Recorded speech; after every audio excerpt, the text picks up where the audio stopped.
Well, hello, Pursuit of Purpose fans. It's your host, your favorite author, your girl, Indiana Tuggle. I know that you think that I have abandoned you, but I am on a much needed spiritual break. However, if you recall, when I first started Pursuit of Purpose, it began as a live interview on Facebook and Instagram. So while I am on a break, I am going to be giving you some flashback episodes of interviews that I had with myself and some phenomenal women of how God was able to turn their pain into purpose. And I know that you are going to enjoy these interviews. My only suggestion is that any offers you may hear in these interviews regarding products and services, make sure that you check these their website to ensure that the offer is number one, still available, and also still the same price that they outline in the interview. So otherwise, please sit back and enjoy these interviews. And of course, I will talk to you soon. Have a great evening. Good afternoon again, Facebook, and good afternoon again, Instagram. And welcome to Pursuit of Purpose. If you've been following me, you know we have not had a Pursuit of Purpose in about 3 weeks almost. That's because I had not had any guests to actually sign up for it. So I've been really in prayer and really trying to figure out what direction I want to go with this. So tonight, with everything that has been going on, I decided that it was actually time for me to share my testimony again. For those of you who don't know me, for those of you who are new to following me, you don't know who I am and what I do. So first, let me start off by saying I am your favorite author, Indiana Tuggle, in addition to writing 3 self-published books, and they are Stop Asking Why Are You Single, Save Single and Frustrated, and Awaken the Dream. Plus, I have a new book baby coming out in September of this year. So be on the lookout for that. And I will do a lot of revealing and a lot of marketing coming up soon about that book. So you definitely don't want to miss that because it is another one of my favorites. As an author, you know that every book that you put out moves to the top of your favorite list. Well, in addition to being an author, I am a speaker. I am also a life coach, and I am also a writing coach. And what I do is I help women break free from the pains of their past and heal from a lot of the traumas that they have been going through, such as sexual abuse, molestation, low self-esteem, bad relationships. I help them heal from that, uncover their true identity in Christ, and turn their purpose into pain. And sometimes that purpose is finding their voice and actually starting to write and tell their story. So that is where the writing coach came about. And if you have been a follower of Pursuit of Purpose, you know Pursuit of Purpose is all about bringing awesome, dynamic women to the forefront who have learned to turn their purpose into pain. They have learned to defy the odds. They have not only survived a traumatic past, but they are now thriving and pillars of their community. And tonight, I am bringing who better than myself to the forefront because I have been through absolutely a lot. And if you have been following me, then you know that before the age of 13, I was molested about 5 times. I believe I stopped counting really by the time I got to age 13. But the last one is the first and the last one seems to be the most vivid in my mind. The first one happened when I was 8 years old.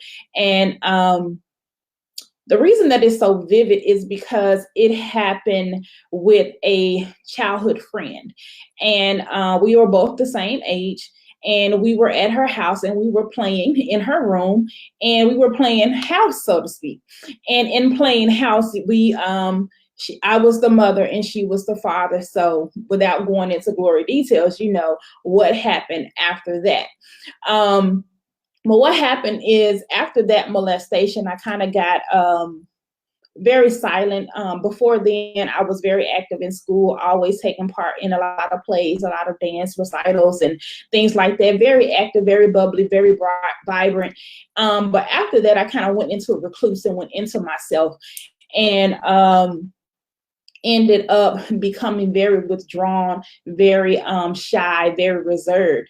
And what happened was my second grade teacher, she gave me a journal. And in that journal, I began to write letters to God to tell him all about what was going on in my life. Because ironically, after the molestation is when the bullying started. I started to be bullied for my weight, for my dark skin color, and people would call me fat, black, and ugly. That was the thing that they would call me all throughout childhood and also middle school and a little bit in high school, but I didn't get a lot of bullying in high school, so to speak, because I was really kind of shy into myself, and people was like, okay, we're gonna leave her alone. So the bullying kind of stopped once I got to high school. But anyway, by the time I was 13, we had moved back to Memphis. The first one happened when we was living in Texas. We had moved back to Memphis, and we moved into some new projects. And in that project, we weren't alone because I still had relatives in that project as well. I had other cousins there as well. My mother's sister lived there. And this particular night, we had a sleepover at a cousin of my cousin's house. And you know, in the Black family, we don't have step family. We don't have step relationships. Everybody is family. So we spent the night. It was a lot of girls. It was like 5 to 10 girls. We all spent the night at my cousin's house. And in the middle of the night, around 2, 3 a.m., after we had all crashed everywhere over the house, some of us was downstairs on the couch, on the floor, and some of us was upstairs. And myself and my cousin, we were upstairs, sleep in her room, in her bed. And I noticed about 3 or so a.m., but actually in reality, I don't remember what time it was, but I noticed a shadow on the floor. And me being young, I think I was about 12 or 13, I didn't know what the shadow was until it got closer. And by the time I realized that it was a man crawling on the floor, and who that man was, his hands was in my pants. And when his hands got into my pants and he started unzipping my clothes and fondling my genitalia, I jumped up. And when I jumped up, he ran out the room. And by the time he made it out the room and down the steps, his daughter had jumped up as well. And she was like, what's wrong? What's wrong? And I told her what happened. And we both ran downstairs. And when we got to the bottom of the stairs, we met another one of my friends. And she told how he done the same thing to her before he made it upstairs. So we're both crying. We're both sharing stories. I go get my mom. She go get her mom. They call the police. They take us to, the police come. They take us to the Rape Crisis Center. I remember having to drive in the back of the police car, sitting on the little cold seat, so to speak. That was the hardest seat ever. I don't know how people get arrested and drive and sit back there, but that was the hardest seat ever. And remember, as you come in, please say hello. Please share the broadcast as well to your friends and family on your timeline. Well, meanwhile, when we're driving downtown and we get to the Rape Crisis Center, I remember going into the examination room and sitting on the gray cold metal table.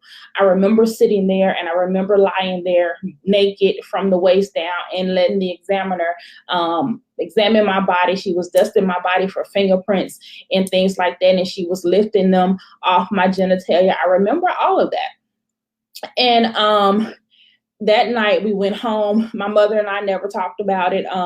She just asked me, was I okay? I said, yeah, and I was still crying. And I remember her saying to stop crying, he just touched you. And even though that was, I'm 41 now, so that was almost 20, yeah, about 25 years ago, 27 years ago, and I still remember those words. And the couple of weeks to come, we would go to court. And hi, Cheryl, how are you? Thanks for watching. We would go to court. And I remember going to court, and I don't remember being in the courtroom the whole time. And now I understand why. It's because now they don't allow children to be in the courtroom while the prosecution is trying the case. So I remember sitting outside, and I remember them calling me in to the witness stand, and I got to the witness stand, and I remember the lawyer saying, "Tell me what happened," and I described, and I told the story, I told what happened, and at the end, she was like, "Do you see the man who touched you?" And I pointed my finger at him, and that was it. And they was like, "Okay, you can go," and I left, and we went home.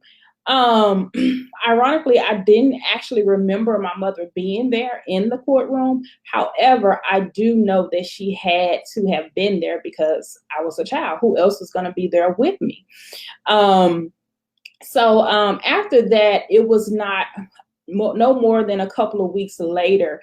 My 14th birthday was coming up, and I remember being introduced to a man, and my mom saying, "This is your dad." And I'm like, "What do you mean this is my dad?" And she was like, "Oh, so-and-so is not your real father. This is your real father." And I was like, "Okay." And he was like, "Yes, I'm your dad, and I love you, and I'll be here for you, and I know you got a birthday coming up, and we're gonna do this and we're gonna do that." So I was excited. I'm 14 years old. I don't know any better. So I'm excited, and I wanted to go out with him and get to know him, and this is that and the other.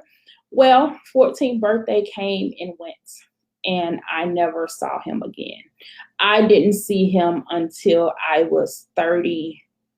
I think about 32 years old is when I actually saw him again. So a little over 8 years ago is when I saw him for the first time again after that day.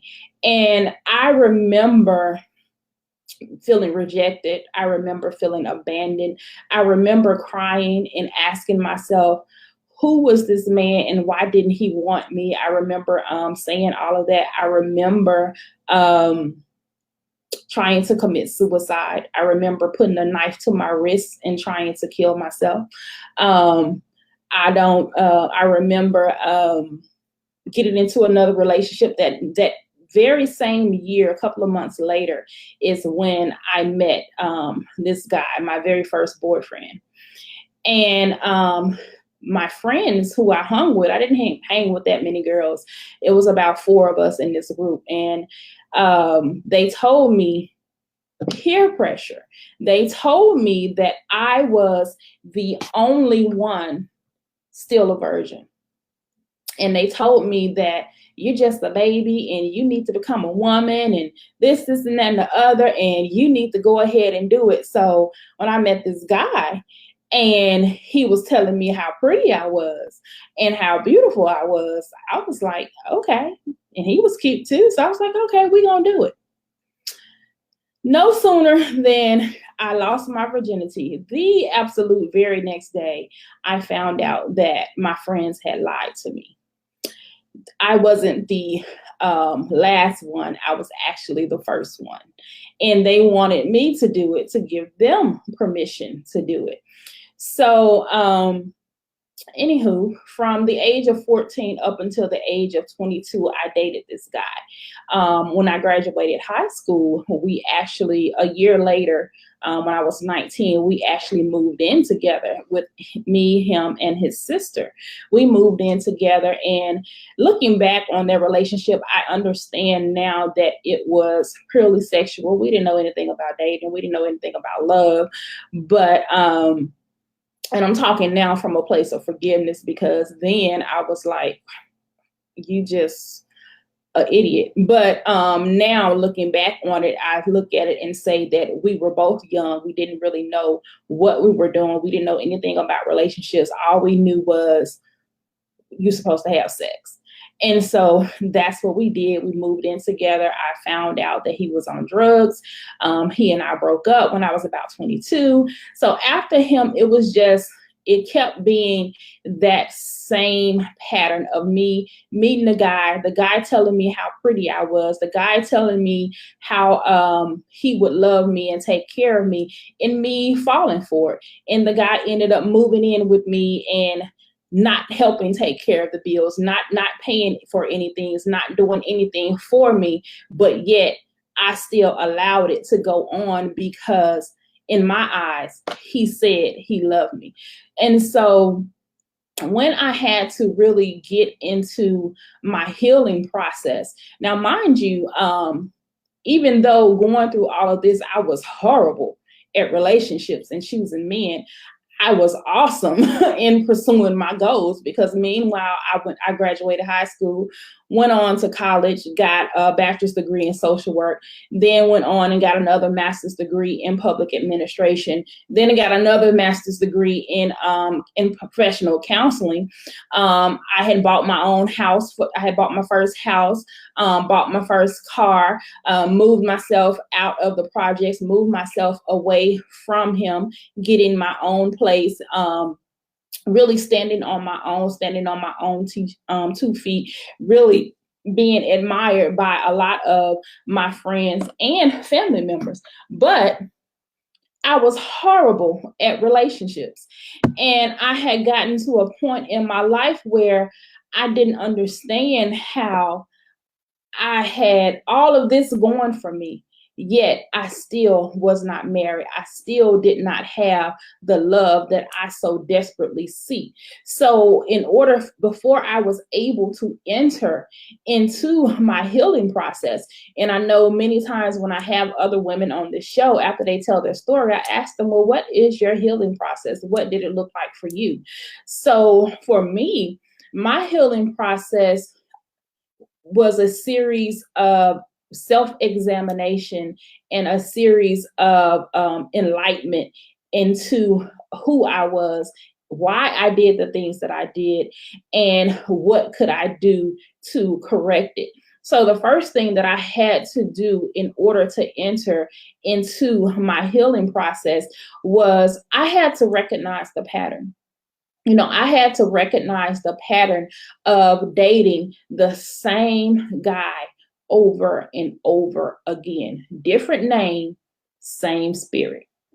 The same needy guy, the same guy that didn't have anything going for himself, no job, no place to stay, no car, nothing going on, no dreams, no aspirations, no goals. That was the pattern. That was the pattern of guy that I was always attracted to and always found myself in a relationship with. So once I began to recognize that pattern, and I remember it vividly, I was having a conversation with God, ironically. And I was talking about one of the guys that I had been in a relationship with. And for the life of me, I could not remember his name. Every name was coming up of my former boyfriends other than his. And I kept asking, I was like, God, why can't I remember his name? He said, because they're all the same. It's the same spirit. And when he said that, the light bulb went off. And I sat there in silence, just staring at the wall. And I was like, oh my God, it really is. It really is the same guy, but a different name. I kept dating the same guy over and over again. And so when I recognized that pattern, I also, the second thing I had to do, I had to realize that God was the answer. I said, okay, God, what is it in me that's constantly making me or allowing me to choose these wrong men? Even though I say I want a king, even though I say I want a provider, even though I say I want a protector, even though I say I want this guy to take care of me, why do I still continue to choose the opposite? What is it in me that's broken that keeps attracting brokenness? And once I asked that question, I had to submit to the process. And that process was hard because it was very awakening. And I had to allow God to show me. And I started by telling you the stories of my molestations because God took me back to those places of hurt, those places where I knew or I decided that I was no longer loved, or that I needed love, or that I couldn't receive love. And those were those places of hurt. And I had to snatch the Band-Aid back off of those. And I remember in a dream that all of those images, all of those visions, all of those stories came back to me. And I was mad at God. I was like, I don't want to remember all this. Is not that I really buried it, but I had really put it under a rug and said it don't matter anymore. Because remember, by this time I'm 30 plus years old. Why do I want to remember something that happened 13, 14 years old? So I was really mad and I ran. I ran at first I really literally, and I ran. And by this time, this is when God had told me to get back to writing. And I started to write down my feelings. I started to write down what he was revealing to me in scriptures. I started to write down what he was telling me to do to get past it. And then after I submitted to the process, the fourth thing I had to do was I had to learn how to forgive. And a lot of times when you're walking around with unforgiveness, you walk around with it and you don't know you need to forgive because you're justified. I felt justified in being angry. I mean, those men hurt me. They molested me, they abused me, they misused me. I saw them beat my mother. I mean, why should I have to forgive? So excuse me, that was the one thing that I didn't understand. But in order for me to forgive, I had to learn how to release the blame because I didn't understand who was to blame. The first one that happened, the first three that happened, we were children. And so I kept telling myself, oh, they were kids, they don't know any better. So I asked God, I said, so who was to blame? And the Holy Ghost was like, you were a child too, you didn't know any better. So why are you blaming yourself? I was like, okay. I was like, but what about the last one? He was a grown man. Surely he is to blame. Hi, Maud. How are you? My book is available on my website. If you click the link in my bio, and then it'll take you to my website, and then you can click on book. And it'll take you to the page where you can see all of the books listed. And so after with the last one, I was like, okay, well, who is to blame now? Because he was a grown man. He was a grown man and I was a child. So surely he is to blame. And God really, really had to deal with me. And I really didn't understand. I didn't want to release that blame. I was like, I'm blaming him. It's his fault. Yep, he's the reason why I'm choosing all these crazy men, blah, blah, blah. And one day I was watching an episode of Oprah. And I don't really watch a lot of daytime TV because I work during the day. But this particular time, I think I was at home or either I was watching a rerun at night. And on her show, she was interviewing rapists and child molesters. And she asked one of them, she said, do you deserve to be in prison? And he said, yes. In fact, I should be on death row. And she said, why? He said, because I'm a murderer. And she said, explain, what do you mean? And he said, I killed who she would become. And when he said that, I burst into tears like no other because I finally understood. I understood that the enemy has set up a plan of attack to kill who I would become. Because at 8 years old, I professed Christ. At 8 years old, I professed my God as my Lord and Savior. And he wanted to kill who I would become. However, God showed me that he allowed it because what I've been through was going to help somebody else. And for the very first time, I understood and I was able to release the blame from that guy, from my mother, because I was angry at my mother. I'm like, I'm your baby girl. How come you didn't know? How come you didn't help me? How come you weren't there? If you had a been there, if you hadn't have been in the streets, if you had have been home. Now, don't get me wrong. I call my mother a functioning addict because she, even though she did her drugs and her alcohol, she always made sure we had a roof over our head, clothes on our back, food to eat. We never went hungry. I mean, look at me, I'm a big girl. We've never been hungry. We've never been homeless, so she always took care of us. However, she was going to be in the streets doing what she needed to do. She would leave. She would, when I got home from school, she would make sure, did my homework, had food, had clean clothes for the next day. But around 9, 10 o'clock, she would be out over her friend's house, and she would come back till 3 o'clock in the morning to check on me. So that was the pattern. So I had anger towards her as well. So God had to enlighten my perspective when it came to the man who molested me, as well as the pain that my mother endured in her past that prevented her from being the mother that I thought she should be. Because remember, as an adult looking back over your childhood, you often judge your parents based off your current knowledge, and if you are a parent, I'm not a parent, but if you are a parent, being a parent don't come with no manual. So they are going off of what they know and what they've experienced. And God showed me all of the hurt and all of the pain and all of the abuse that my mother had endured that I didn't even have privy to. Yes, growing up, I saw her being beaten by my who I call daddy number one. That's the one I was raised with. And I saw her beaten by him. But before him, before me, before my brother and I were even born, she had endured a whole lot more than that I really didn't know anything about. And God showed me glimpses of a lot of the things that she had been through in dreams and visions. And it allowed me to take on a different perspective, to be able to release that hurt and that anger and that blame towards her.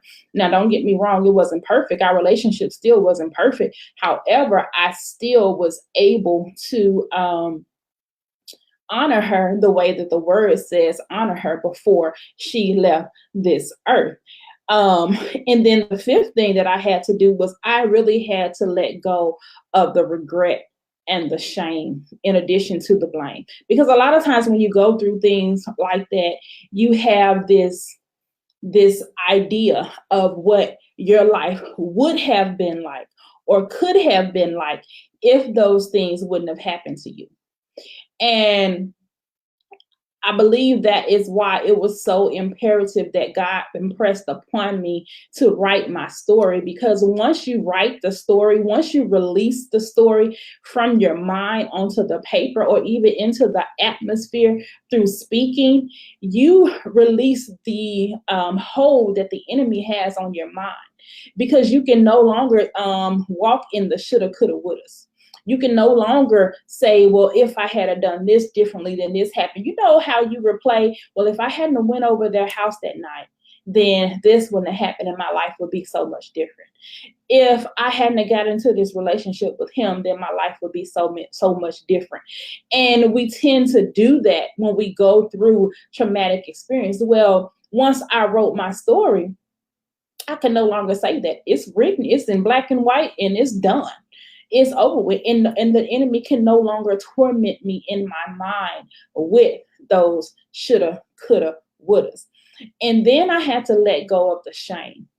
That shame is that thing that keeps you hiding, that keeps you wondering if everybody can see your scars. And it keeps you from trusting people. It keeps you from allowing people to get close to you. And what that does is it blocks true unconditional love. Wholeness cannot get to you because you're still walking around in brokenness. And that's what I did. My brokenness, because I was so fearful of it, because I was so afraid of it, it was still attached to me and it was still drawing brokenness from others to me. So I had to learn how to release that shame and walk with my head held high. And that came about through a lot of positive reinforcement, a lot of prayer, a lot of prophetic words, everything that God told me I am, everything that God told me that I could do. I wrote it down in a journal. And I have that in my journal, and I bring it out and I read it. Not every day. I used to read it every day when I was going through the healing process, but now I read it about once, maybe twice a week whenever I get weary. And I bring it out and I remember and I speak it out loud over myself. And I tell myself, you are a masterpiece. Everything that you touch is blessed. You're going to do this, you're going to do that. God said this, God said that. And I repeat that to myself over and over again so that I don't continue to dwell on what happened. And I don't continue to be fearful of allowing others to see my pain. Because the pain is a part of me. It's a part of who I am, but it does not define me. It does not limit me. It does not put me in the box that it once did and says, you can't do this and you can't do that.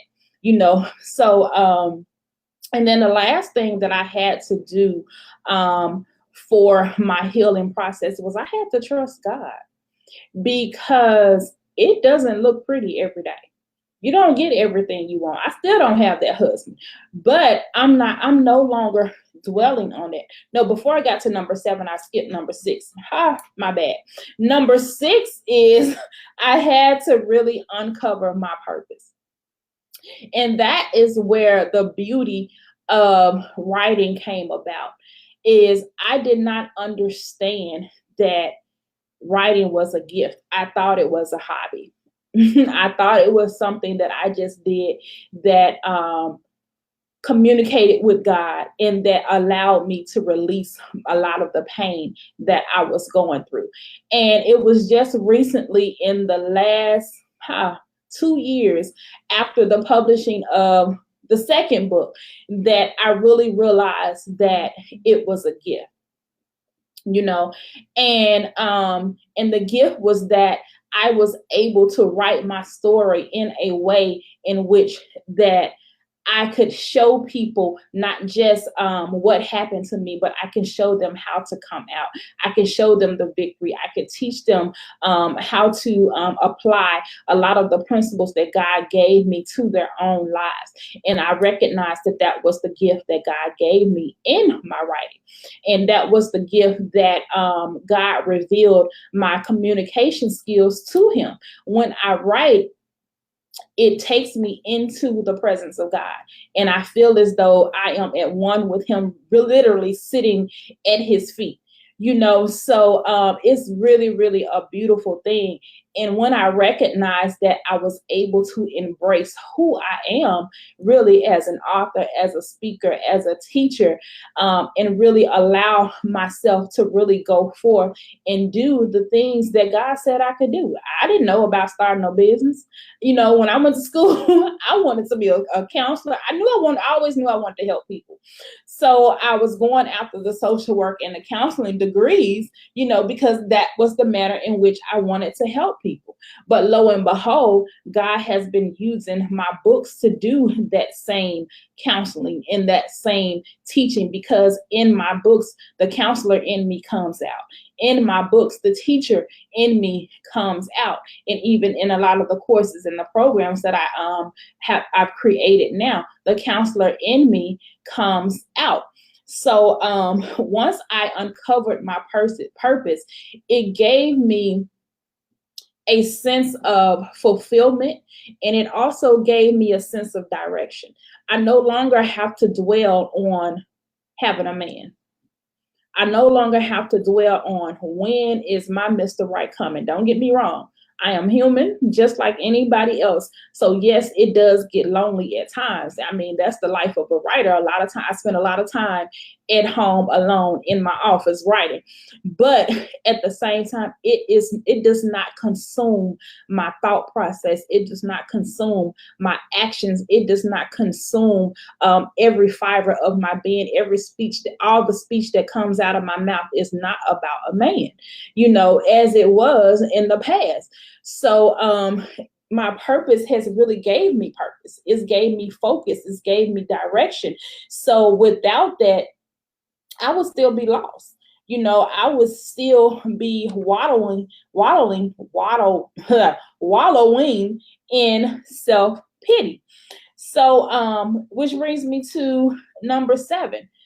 I had to learn to trust God, because really in all out, the enemy is still busy. And anytime you say that you're going to give your life to God, anytime you say that you're going to turn your life over to God and live for him and draw other people to the kingdom with your gifts, use your gifts to exalt him, you just put a target on your back. And the enemy will try to stop you in any shape, form, or fashion that he can do. And I'm one of those people, I always tell folks, I don't have no haters, because I don't pay attention to them. And if I do have any, they don't say nothing to me, and that's good. So I'm not one of those to be like, my haters, this, my haters, that. No. I'm talking about those spiritual attacks, when he attacks your finances, when he attacks your home, when he attacks your body, when he tries to attack your family. Those are those spiritual attacks that I'm talking about, that you have to remember to trust God no matter what. And this last 2 years, 2015, is when I had my Job experience, so to speak, where I lost my job, lost my mom, lost my house, all in the same year. And I was unemployed for about 15 months. And looking back on it, I was stressed out. I was so stressed out. I started smoking and everything. But looking back on it now, I was more stressed out than anything, because God had already worked it out. I mean, God took care of me for 15 long months when I didn't have anything coming in. I had occasional contracting jobs where I went, taught a class here and there, or I found a job, a summer position coaching at a track meet, things like that, to bring in some income. Then I had some unemployment for about 5 months in there. But all in all, God really took care of me for those 15 months. I didn't miss a beat. Y'all hear me? Nothing got cut off, except for cable. And I was kind of upset about that, because I love my TV. And but the cable was the only thing that I really went without in that season. I didn't miss a beat. I didn't miss any food. I had people calling me, taking me out to eat, taking me out to dinner. I had people paying my gym membership so that I can keep going and get some exercise in, but I stopped that, God just had people giving me money to put gas in my car. He had people calling me for this and calling me for that. And somebody was paying my cell phone bill so that I could get a job whenever they called. I mean, it was just amazing how God really opened doors for me during that season. And then after I lost my house, my brother was able to get us another house, and he paid all the bills, because I still wasn't working. I couldn't even put my name on the lease because I didn't have a job, so it was just amazing how God really took care of me in that season. And I'm really, really forever grateful. And even now, with me starting the multiple businesses, I Am Woman is my ministry, and that is the ministry of a singles empowerment ministry. It's not really up and running all the way, so to speak, because still working some things out and still getting some things together for that. But I still do bits and pieces through that ministry, like my Right to Heal program, and that is it's a step-by-step guide that really teaches people how to journal through the pain. Because I remember I told you that journaling was my thing. That was the thing that really got me through a lot of the heartaches and a lot of the trials and a lot of the things that I went through. So I learned how to journal, and I learned how to implement a lot of different actions and a lot of different plans with those journals to actually get through the healing process. So that Right to Heal program is really my signature program, and that is the signature program of I Am Woman that I help women really heal from a lot of their traumatic experiences through journaling. And it is a 6-week program. It is absolutely online. It is currently right now at $349 for a whole 6 weeks. You get me in a group setting, and you work directly with me, and we work through a lot of the issues. We go through recognizing you need to heal. We go through releasing we go through learning how to forgive. We go through releasing the blame. We go through uncovering your purpose. We go through recognizing that other people need your help. And we go through really walking in forgiveness and maintaining that forgiveness, because a lot of times people really think that healing process is one thing and you're done. No. It's continuous, because even now there are still some things that I'm healing from now, in the process, but I still continue to trust God through it. And I know, because he healed me in another area, I know he gonna heal me in the next one. So it's about the healing process is really about being patient with yourself and not really aborting the process. It is about continuing the journey and not giving up on yourself, because you are worth the wait. And it's not about perfection either. Really, the healing process is about recognizing the pattern and identifying steps to get over it. It's about not really dwelling in that place and not allowing the hurt to control your actions. You take a control of your actions. That's what the healing process is about. And once you go through it in one area, you know how to apply it in different areas when you go through various trials and tribulations. Because as my grandmama used to say, if you have not been through something, keep living. Because eventually you're going to go through something, and you're going to need that grace. You're going to need that healing and deliverance to make it through. So that is what that Right to Heal program is all about. And then after the Right to Heal, I started really this year. Well, it wasn't started this year, but I started Victory Publishing. And Victory Publishing is my publishing company under which I publish all 3 of my books. And that's all 3 of them there.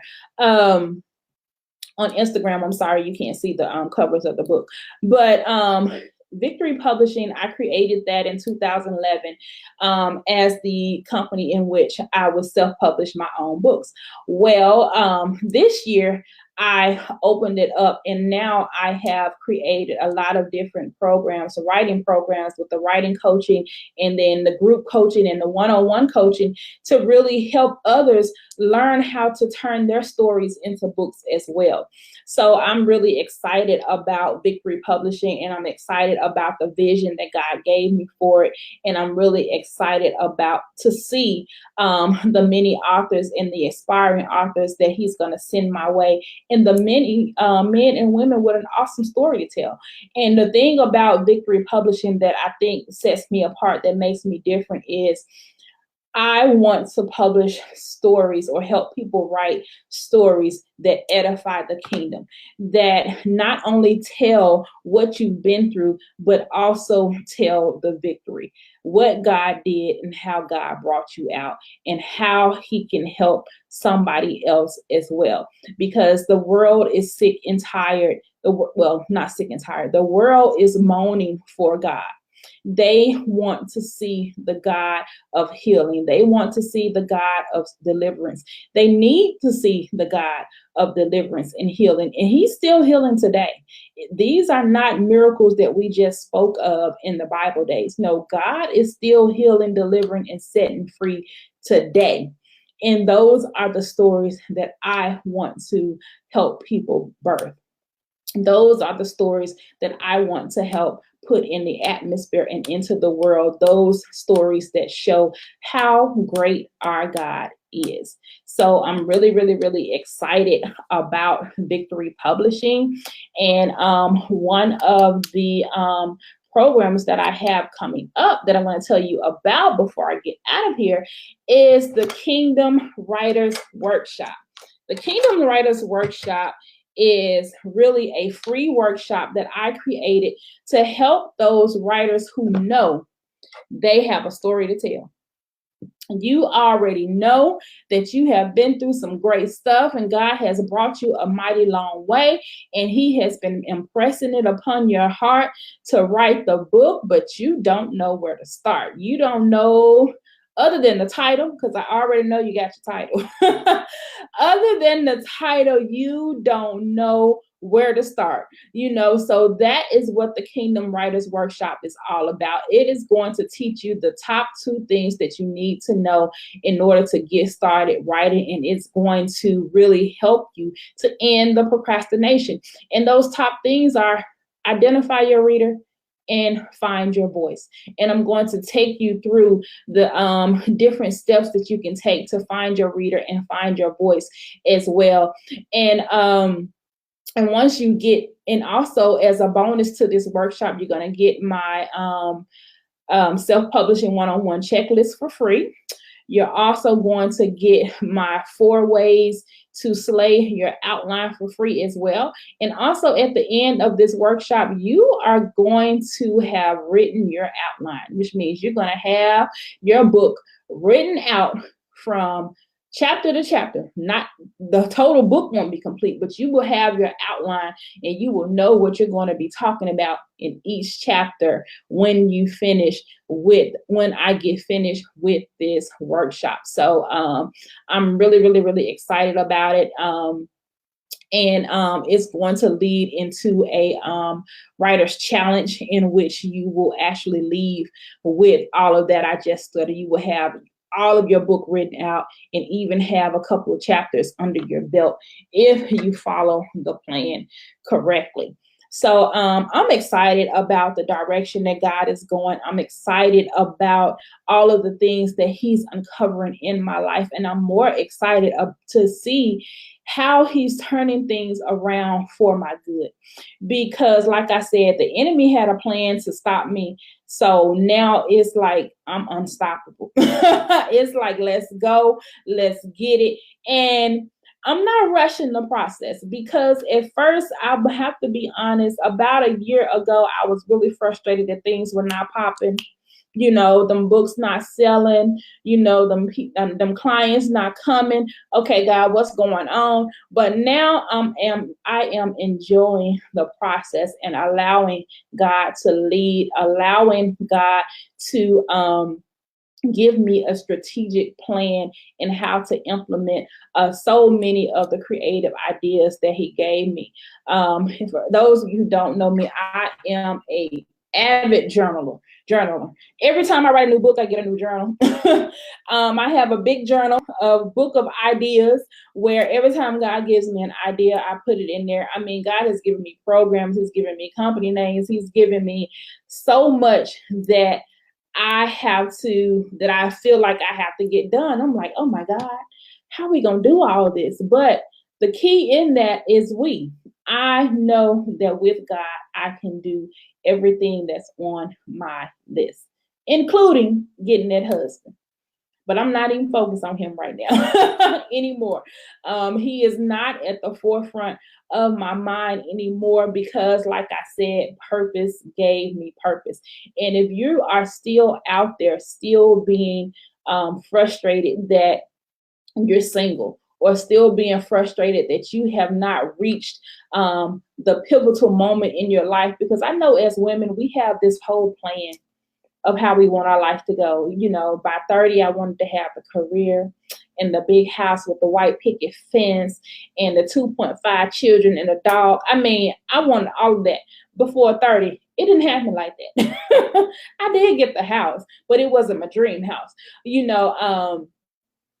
I'm just now walking into my career really over these last couple of years. And I didn't have the kids. And now that I'm 41, I'm like, you know what, God, we don't got to have none. We good. But and I still didn't get the husband in the time that I said I wanted it. But guess what? The one thing, the beauty of it all is that everything God promised you, it's gonna come to pass. So as long as I haven't gotten everything, so to speak, I know I still have time on this earth. And that is the beauty of having that relationship and that assurance and faith in God, is that you know that his promises are yea and amen, and he cannot lie. He absolutely cannot lie. So everything that he promised, everything that he said he was going to do, it's going to come to pass as long as you don't give up. Nothing can stop you from getting the blessings of God but you. So you have to remember to continue to put God first. Don't abort the process, no matter how hard it gets, no matter what you see, no matter who you think is doing better than you and living worse than you. Don't worry about them. Keep your eyes on God, because he cannot lie. He will not lie. If his word was a lie, it's going to turn into a truth and you wouldn't even know it. So stay focused on God no matter what. Keep your head up. If you're still hurting and you're still dwelling on your past, reach out to me. Send me an email, send me an inbox, and we can walk it through, and we can help you to get to a place of wholeness so that you can live your best life, because God came that we may have life and life more abundantly. He did not come so that you can be stuck in mediocrity. That is a lie from the pit of hell. There is greatness in you, and you absolutely have to believe it in order to get it. A lot of times people don't achieve their greatness because they're stuck in fear and they don't believe that they can have. And what fear does is fear prevents you from putting action to your faith. Fear will keep you sitting in the house, being caught up on all of the housewives and this and that and the other. And I'm not against TV, because you need your creative outlet.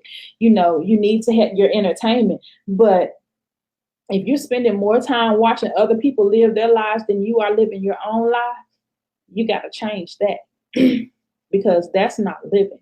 There is a time to play, and there's a time to get busy, and you have to be busy. You have to prepare for what you want God to do. You have to put action to your faith. I don't care if you have to crawl.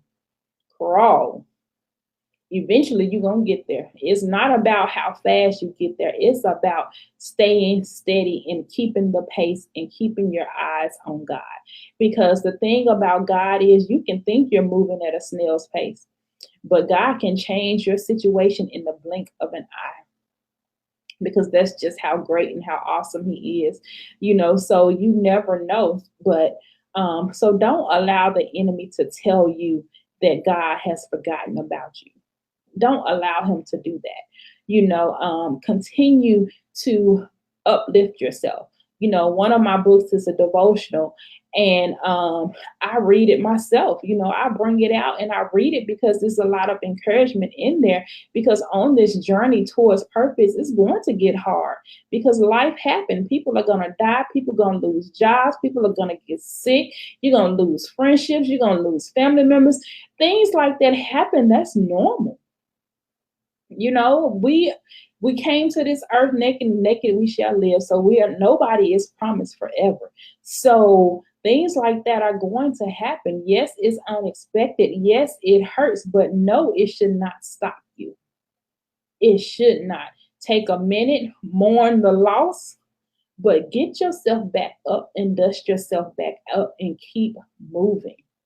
You have to keep moving. If I've learned nothing from what I've been through over the years, from childhood to now, is you have to keep going. You absolutely have to keep going no matter what. A lot of people say that I don't let things like that bother me if they can't see it. Well, that's a lie, because when my mom died, honey, I was in straight up depression. for about, from the time my mom and dad passed in September, I was straight up depressed. Um, until January or February. And I'm talking about eat, sleep, and repeat. That's all I was doing.